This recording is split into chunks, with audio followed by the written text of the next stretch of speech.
identity of money and the psychology of how it plays in our lives.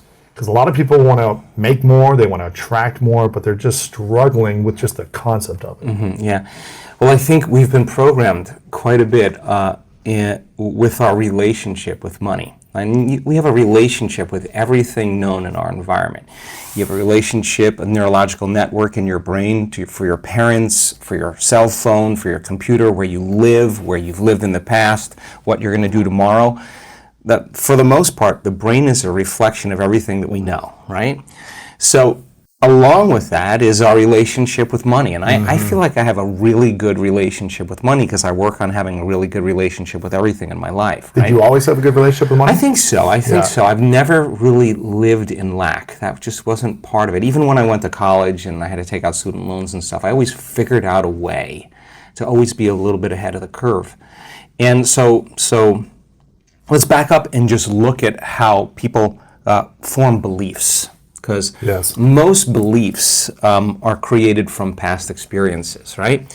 So children, when they're in their early ages, their brainwaves are very slow. Like their brainwaves are in alpha when they're like 7 to 12. They're in theta when they're like 2 to 6 years old, and they're in delta like when they're newborn to 2 years old. And so these brainwave states are states that were very suggestible to information. So when we hear information, we believe it. And we accept it, we believe it, we surrender to it as if it's the truth without analyzing it, because there's no analytical facilities yet. Right. The analytical mind starts around 12 or so, 7 to 12, and that analytical mind is actually what creates a barrier between the conscious mind and the subconscious mind.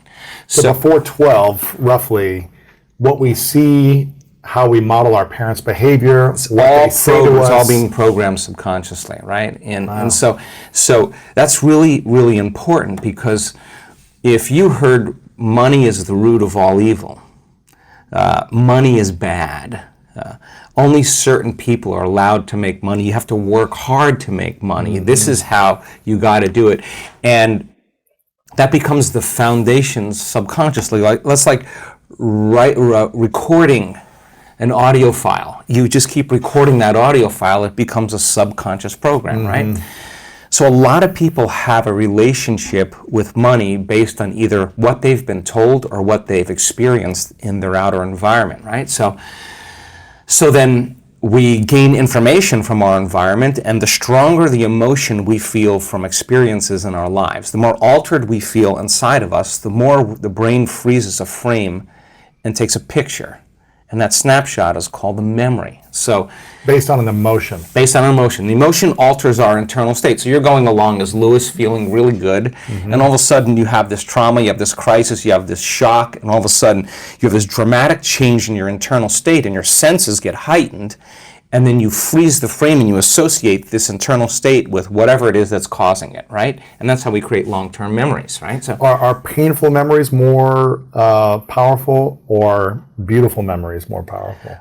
They're both equal. Okay. They're both equal, but the problem is I think most people experience from more the negative emotions, right? And those negative emotions really are derived from the hormones of stress, right? So the alarm system, the emergency system, creates an arousal inwardly. And that arousal is saying there's something dangerous in your outer environment, right? And it could be a person, a circumstance, an accident, or whatever. And that change in emotional state causes you to remember the event. You got to pay attention, right? You got to stay really and narrow your focus on the cause. So think about people who have relationships with money, right, from the past. All beliefs are based on past experiences. So you have an experience where you lose money, you have an experience where money's taken away from you, have an experience where you don't have enough, you're living in a place where there's not enough money, or a family that's not enough money. Then the emotion that most people are living by on a moment-to-moment basis is lack.